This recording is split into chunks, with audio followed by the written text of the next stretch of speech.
I'm going to get started with Google Forms. Let's go ahead and share a screen.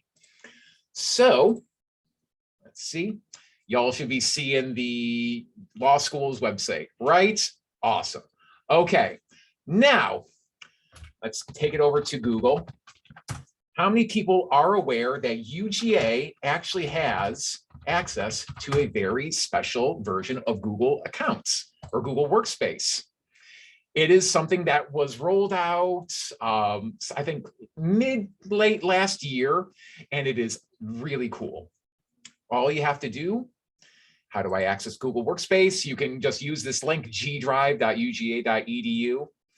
It looks like it goes through the very normal login process. You log in, you'll have to use your ArchPass, so on and so forth. It's worth noting that you can actually change which account you have. Right now, I'm logged into my GA2 business at UGA edu. You can also see my private email. Don't worry about that. It's worth noting that both of those are options, because if you're signed into your UGA Google Drive account, you have a very limited access to the entire suite, but what you do have access to is way more potent. So we're talking about Google Forms today. Where do you see Google Forms? You do one by starting a new document. You can see you have Google Docs, that's their Word equivalent, Google Sheets, that's their Excel spread version, Google Slides, PowerPoint, and Google Forms. I can just click that, but I want to draw your attention to this fun little arrow. I can do a blank form, I can do a blank quiz, or I can do it from a template. We'll come back to templates. We're not going to worry about quizzes. Let's just do a blank form. All right, learn about new Google Forms? No thanks. I'm your tour guide for today. So, very first thing, we're going to give our form a title. Let's see, I can't see chat. So if somebody just wants to shout out an idea, otherwise I'll give people a chance to, what do we want to create a form for today? Because I got something in mind, but. Something to do with pets. Something to do with pets. Let's save some pets, shall we? So let's do pet adoption form. A form description, a form for the purposes of demonstration. Fortunately enough, Google makes things so terribly easy. So we have named our form. If I just go up here and where it says untitled form, that's not right. And if I just go up here and then click, automatically updates these things. Where is the save icon, you might be asking yourself? You're working on all of these things, like what? I just want to make sure I don't lose anything. Google is saving things as I am speaking. Any changes I make are automatically being updated by Google. If I need to add a question, let's see. House or apartment? I mean, there's so many different things we could be adding, but let's just find out, do you own your house or you're renting a house? And I can just say option 1, house. Add another, add option, apartment. And you can see it will keep going. I live in a yurt, or I live in a van down by the river. You can see it will keep adding new options. And I'm like, no, I'm getting a little too ahead of myself. I really just want to go back. You can see that there are these image icons, or these icons that look like little portraits. If I needed to add a picture, I can upload and just drag and drop.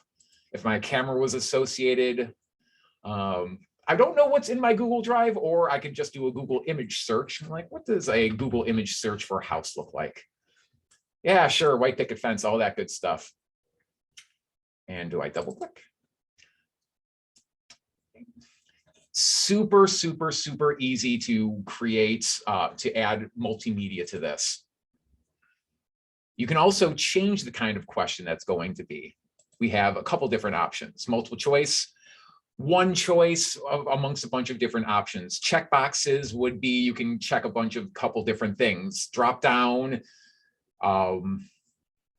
being able to select something from a drop down menu. These are very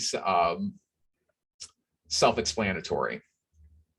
If I wanted to, let's see, I can make a duplicate of this question. Really easy. And like, no, that's silly. I don't need a duplicate. I'm already asked about whether they're a house or apartment. I can delete the icon there. What are these going on over here? This is the import questions. Don't worry about that. Here is adding some styling to the whole process. Easy to drag and drop. Let's see. Going to make this, I don't need this right now.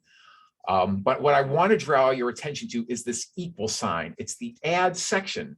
So if you're making no, don't worry about adding, block that for now. Let's see. Suppose I had, like house or apartment, let's say, let's add a new question. How long are you home each day? Option 1, 1 hour. Option 2, 2 to 3 hours. 4 to 7 hours, and then 8 plus. And that's all the the introduction information we need. And now we're going to get to some new stuff. We can add a section.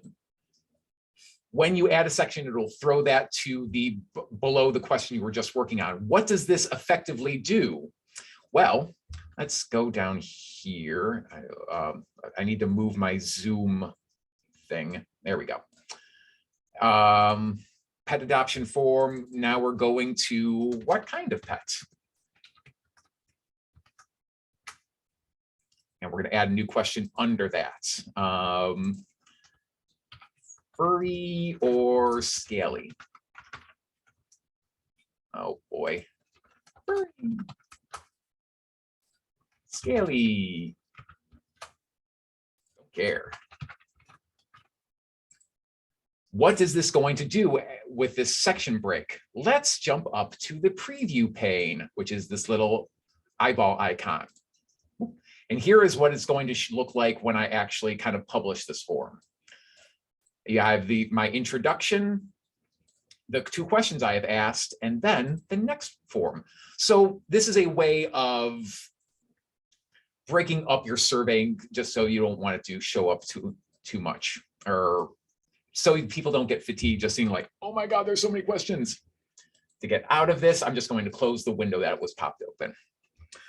Sections. If I wanted to change the look and feel, I'm not feeling lavender, I can use this little palette icon, customize the theme. I can choose a color that kind of dictates the whole thing. The background color can be modified separate from the header colors. I can do some very light modifications of what the font looks like. Basic is really good. If I chose a header image, Google would actually do its best to match the color scheme to the image that I chose. All right, let's leave that there for now. I just want to make sure I don't give everybody enough time to speak. So adding questions, adding images, using sections, changing themes and designs. Let's step back for a second. Let's leave our pet adoption form for now. Come back here, do a new form from templates, because creating things by default or from scratch, really great, gives you a lot of control, but sometimes you just want to hit the ground running. UGA doesn't give us access to any templates by default, but if we jump over to general, we see we have a bunch of really great templates to play with. Here's some education ones: assessment worksheets, course evals, contact info, finding times, RSVP. Here's some great work ones: event feedback, order form, job application. So these are just, there's not a lot there, but there are a bunch of options. Let's see. Let's see what actually, event registration seems apropos. Let's see what happens when I just pop that open. Speed up your form creation. Instead of recreating your questions. Okay, got it, thank you. And honestly, this is looking pretty good. Yeah, I can change all of these. What is your name? What is your email? You can see that this email, actually, I'm going to click into this. And you can see that there's a little toggle for required. So maybe they don't need an email. I can turn off that required. And when I go down here, the little red icon has gone away. Okay, changing. Let's go back to our pet adoption form. I just want to show off. Suppose you're done creating your forms, you're feeling pretty good.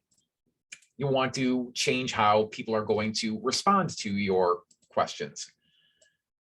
As you can see, 0 responses. This little toggle tells me whether that form is accepting or not. I can turn it, it's on by default. I can turn it off, no more accepting. All of the really fun stuff is happening in these 3 little dots right here. Get email notifications from new responses, just get an update every time somebody responds. This is the really important one, select response destination. Create a new spreadsheet. This will create a Google Drive spreadsheet or a Google Sheet to save all your responses, or you can link it to an existing one. I'm just going to go ahead and create that. So now if I come back here, I refresh. My pet adoption form has the form, and here's the pet adoption sheet that was just created. And come back here, more response settings. Go to, let's see, responses. Responses are collected via email. Oh, let's see. No, I want to go back to responses. Where is the download? There should be, oh, is this up here? No. I was hoping to see the little, okay. Don't worry. How are we going to send this out? This is manage how responses are collected and protected. Collect email responses, collect responders' copy of their email address, allow response editing. That just lets them go back and change things. Require sign-in. This is interesting. Restrict users in University of Georgia and its trusted organizations. And turn that off so we can just make this anybody with a Gmail account. Limit to 1 response means you're going to be turning this, they will have to log in to answer your emails. I feel like I'm going a little long. I'm just going to come back here. Form default questions, form defaults, responses. Oh, this is taking me to the form I got. Okay. Oh, and then here is where I would, when I'm finally ready to send my form out, how am I going to send it? I can send it to discrete emails, including listservs, what the subject is, what the message will look like. I can add people who are going to be working on this form with me. I can just send out a link, really ugly, use the shorten URL to make a very pretty link. Or if I needed to embed it into a website or a form somewhere, I would use this embed code. If you need to use this, reach out to the IT team to help out with. There's more to cover, but I feel like I've used more than enough time. I'm going to turn it over to Rachel to talk a little bit about Zoom forms now. Thank you, Jason. That was awesome. Before I get into my Zoom form section, actually drag this over here so you guys can see it. Let's do that one more time.